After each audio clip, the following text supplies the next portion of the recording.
Association ఆశ ఇప్పటికే ప్రభుత్వం notice ఇవ్వడం జరిగింది. తమకు రావాల్సిన 3,000 కోట్ల రూపాయల బకాయిలు ప్రభుత్వం ఇప్పటిదాకా చెల్లించకపోవడంతోనే ఈ నిర్ణయం తీసుకుంటామని చెప్తున్నారు. దీనికి సంబంధించి ఆశ అధ్యక్షుడు ఇక్కడున్నారు విజయ్ కుమార్, ఏం చెప్తారు చూద్దాం. సార్ చెప్పండి. ఇప్పటికీ గతంలో కూడా నోటీస్ ఇచ్చారు, వన్ టైం సెటిల్మెంట్ అన్నారు, అది కూడా చేయలేదు. మిమ్మల్ని చాలాసార్లు పిలిచారు కానీ ఏం మాట్లాడలేదు, ఏం తేలేదు. ఏం చేయబోతున్నారు? ఇది చాలా సున్నితమైన అంశం అండి. ఎందుకంటే ఇది ప్రజల యొక్క ఆరోగ్యానికి సంబంధించిన అంశం మూల రెండు ఎప్పుడైనా ఈ వైద్యం ఆపేస్తామన్నది అన్న వెంటనే మొదటగా అందరికీ స్ఫురించేది ప్రతిసారి డాక్టర్లు వైద్యం ఆపేస్తున్నారు, ప్రజలకు ఇబ్బంది కలిగిస్తున్నారు అనే ఉద్దేశంతో మేము ఎప్పుడు కూడా ఎప్పటికప్పుడు మా ఆర్థిక పరిస్థితి సహకరించకపోయిన హాస్పిటల్ ఎప్పటికప్పుడు సాగదీసుకుంటా ఎంతో కొంత మేము సహాయం చేస్తూ వస్తూ ఉన్నాం. అయితే ఒక 4 నెలల క్రితం ఏం చెప్పారంటే డిసెంబర్ నాటికల్లా వన్ టైం సెటిల్మెంట్గా మీకు బిల్లులన్నీ చెల్లించేస్తాం అని ఆ రోజు ప్రకటించడం జరిగింది.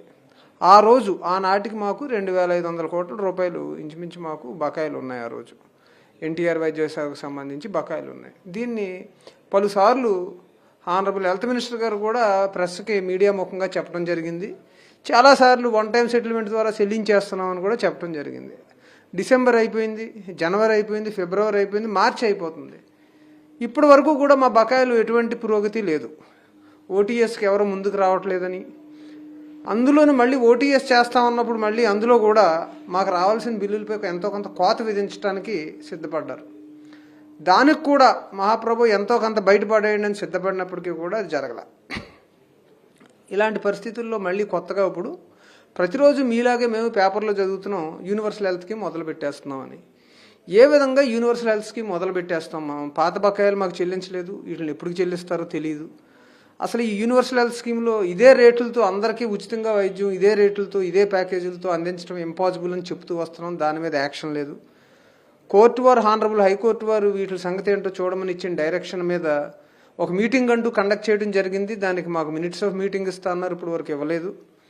దీనిపైన ఒక కమిటీ వేస్తామన్నారు, ఎటువంటి కమిటీ వేయడం జరగలేదు. ఈ పరిస్థితుల్లో మాకు ఏం జరుగుతుందో అర్థం కాని పరిస్థితుల్లో, అగమ్యగోచర పరిస్థితుల్లో ఈరోజు మళ్ళీ సేవలు ఆపేయడానికి నిర్ణయం తీసుకోవడం జరిగింది. సో దీని మీద గవర్నమెంట్ వారు ఎలా ప్రతిస్పందించి దీన్ని ఏ విధంగా సాల్వ్ చేస్తారని మేము మీకులాగే ఎదురు చూస్తున్నాం. సార్, గవర్నమెంట్ ప్రభుత్వం అనుసరిస్తున్న విధానాన్ని ఒకసారి పరిశీలించుకుంటే గతంలో అనేకసారి మిమ్మల్ని రమ్మంటాం, ఫైనలైజ్ చేయకపోవటం, యూనివర్సల్ హెల్త్ పాలసీ ఇష్యూ గురించి కూడా మీతో డిస్కస్ చేయకపోవటం, ఇవన్నీ చూస్తే అసలు నిజంగా ఆరోగ్యశ్రీ మీద ప్రభుత్వం చిత్తశుద్ధి ఉందంటారా? మాకు అనిపిస్తుంది ఏంటంటే ప్రభుత్వం చేయాలనుకున్న పని చేసుకుంటూ పోతుంది, కానీ మమ్మల్ని పరిగణలోకి తీసుకోవట్లేదనే మాకు అనిపిస్తుంది. అయితే దీనివల్ల ప్రజల ఆరోగ్యం మీద విపరీతమైన ఇది పడుతుంది, ఎఫెక్ట్ పడుతుంది అనేది అందరికీ అర్థమవుతుందా లేదా అనేది మాకు వస్తున్న బాగా మొట్టమొదటి అనుమానం ఏంటంటే, ప్రతి ఒక్కరూ ఎప్పుడైతే ఆసుపత్రి వారు డబ్బులు అడుగుతున్నారు, లేకపోతే ఆసుపత్రులు వైద్య సేవలు ఆపేస్తున్నాయంటే హాస్పిటల్ డబ్బులు పీడించేస్తున్నాయి ప్రజల దగ్గర అనే ఫీలింగ్తో ఉన్నారా? లేదు, మీకు ఇస్తున్న ఈ ప్యాకేజ్లో మీకు 2.5 లక్షల వరకు వైద్యం ఫ్రీ అని చెప్తూనే నీకు ఒక ఎముక విరిగిపోతే దానికి 35,000, అది ఎన్ని ముక్కలైపోయినా ఎలా ఇరిగిపోయినా దానికి 35,000 వస్తాయి. లేదా నీకు ఒక పెద్ద ఫీవర్ వచ్చి నువ్వు వెంటిలేటర్ మీదకి వెళ్ళావు, దానికి నీకు 2.5 లక్షల ప్యాకేజ్ ఉంటే ప్రజల ఉద్దేశం ఎలా ఉందంటే నాకు 2.5 లక్షల వరకు వైద్యానికి ఫ్రీగా వాడుకోవచ్చు అని. కానీ అది నిజం కాదు. దానికి ప్రతిదానికి ఒక ప్యాకేజ్ లిమిట్ పెట్టారు. ఆ ప్యాకేజ్ లిమిట్లు సహేతుకంగా లేవు, సైంటిఫిక్గా లేవు. క్లినికల్ గైడ్ లైన్స్ ప్రకారం మీరు ఆ రేట్లకి ఎట్లా వచ్చారు గవర్నమెంట్ వారు, కాబట్టి దాన్ని సరిచేయమని మేము కోరుతున్నాం. సో దీనివల్ల ప్రజలకు అందే ఆరోగ్యంలో నాణ్యత పోతుంది. దయచేసి చూడండి, 2017లో ఇచ్చిన రేట్లతో ఇప్పటికి అదే రేట్లతో వైద్యం చేయమంటే ఏ విధమైన వైద్యం అందుతుంది ప్రజలకి? సో దీన్ని అర్థం చేసుకోమని మేము పదే రాజకీయ నాయకులను కానీ అలాగే బ్యూరోక్రాట్స్ని కానీ కోరుతున్నాం.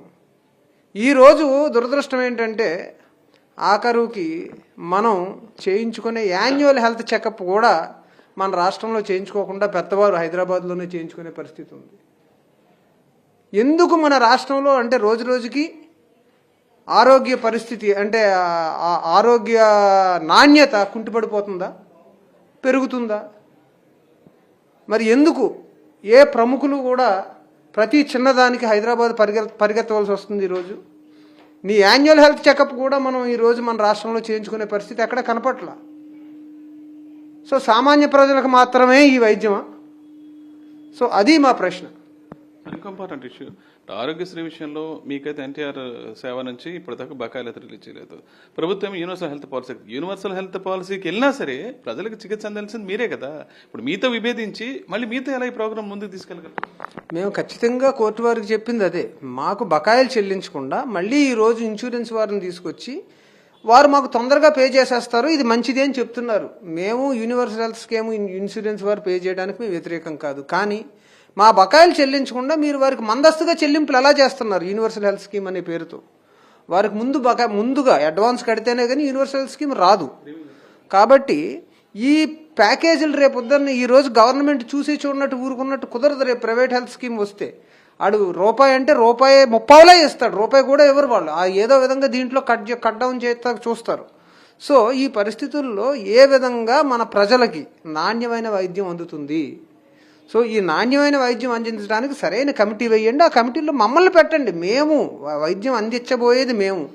ఈరోజు ఆసుపత్రుల్లో ఎంత ఖర్చు అవుతుంది, ఏంటి, ఎందుకు?